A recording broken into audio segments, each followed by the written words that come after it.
If you just installed the Tag 2018 server, you may want to construct an email like this to be sent out to your end users.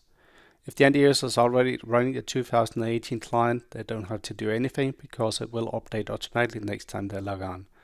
Any previous versions of the target client will need to be removed from the control panel. But otherwise, they simply have to follow the steps of first time installation of the 2018 Windows client. And here you can put in a link like this, pointing to your server. Put in your proper server names instead of localhost here. But otherwise, by clicking this link here, it will then launch the client installer through a browser like this. And let's just start it and run the client installer.